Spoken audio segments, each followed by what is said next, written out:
দেখতে সাপের মতো এই মাছটা আমাদের দেশে কেউ না খেয়ে ফেলে দিয়ে থাকলেও কোরিয়ার বাজারে এই মাছের কাঁটা দিয়ে তৈরি স্যুপটা সবচেয়ে দাম দিয়ে কিনে খায় সাধারণ কোরিয়ান জনগণ। জেনে অবাক হবেন, জ্বর থেকে উঠা দুর্বল মানুষকে ডাক্তাররা সেখানে এই মাছের স্যুপ দৈনিক একবার করে খাওয়ার পরামর্শ দিয়ে থাকেন। এটা মানুষকে তাৎক্ষণিক এনার্জি প্রদান করে।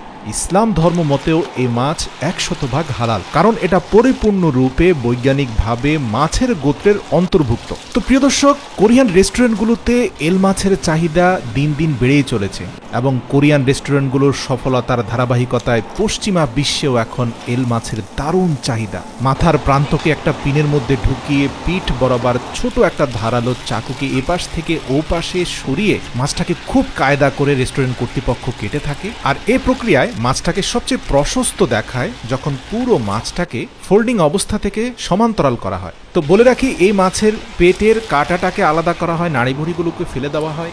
এরপর মাছটাকে উল্টো করে তার চামড়া বরাবর একটা হ্যান্ড ডিভাইস দিয়ে যতটুকু সম্ভব মাছের ভেতরের পানিটাকে সরিয়ে ফেলার চেষ্টা করা হয়। তারপর সমান্তরালভাবে সেটাকে বেশ কিছুক্ষণ ড্রাই হওয়ার জন্য রেখে দেয়। এরপর রেস্টুরেন্ট কর্তৃপক্ষরা আপনি দেখবেন যে মাছগুলোকে বারবিকিউ স্ট্যান্ডের মধ্যে সুন্দর করে সাজিয়ে রাখছে এবং নিচে থাকা ইলেকট্রিক হিটের মাধ্যমে একটু একটু করে মাছটা সেদ্ধ হচ্ছে। এল মাছ অত্যন্ত স্বাস্থ্যকর একটা মাছ, গবেষণায় উঠে এসেছে এতে পর্যাপ্ত পরিমাণে ওমেগা 3 ফ্যাটি অ্যাসিড থাকায় এটা হার্টের রোগী, অর্থাৎ যাদের ব্লাড কোলেস্টেরল বেশি বা হার্টের সমস্যা হচ্ছে তাদের জন্য সবচেয়ে উপকারী একটা মাছ।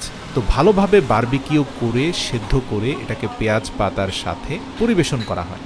আর এই যে ফেলে দেওয়া কাঁটা, এটাকে ভালোভাবে ধুয়ে পরিষ্কার পরিচ্ছন্ন করে টুকরো টুকরো করে তার সাথে প্রয়োজনীয় জিঞ্জার মানে আদার পেস্ট এবং আরও বিভিন্ন কোরিয়ান মশলা যুক্ত করে এটাকে দীর্ঘ সময় ধরে সেদ্ধ করে কোরিয়ান একটা চমৎকার স্যুপ তৈরি করা হয়, যেটা পুরো কোরিয়াতে সবচেয়ে জনপ্রিয় স্যুপগুলোর মধ্যে একটি। তো এই স্যুপটার সাথে কিছু পরিমাণ মশলা যুক্ত করে একটা মাটির পাত্রের মধ্যে নিয়ে কাস্টমারকে পরিবেশন করার পূর্বে সরাসরি আগুনে উত্তপ্ত করে গরম করা হয় সবজির সাথে। তো এর সাথে মজাদার স্পাইসি কিছু ভেজিটেবল যুক্ত করার কারণে এটা সেদ্ধ হওয়ার পরে এর স্মেল বা গ্রান চারপাশে ছড়িয়ে পড়ে। পরিবেশন করার আগে তার উপরে আরও কিছু টপিং ভেজিটেবল এবং সুস্বাদু শাক যেমন লেটুস পাতা দেওয়া হয়। তো একটা কথা বলি যে কোরিয়ান রেস্টুরেন্টগুলোতে লেটুস পাতা কিন্তু তাদের ল্যাবরেটরিতে উৎপাদন হয়। আপনি দেখবেন যে সেখানে সূর্যের আলোর মতো করে একটা বিশেষ বৈজ্ঞানিক লাইট ব্যবহার করে সেখানে ইনডোরের মধ্যেই উৎপাদন করা হয় লেটুস পাতা। তো সেখান থেকে সরাসরি লেটুস পাতা সংগ্রহ করে তারা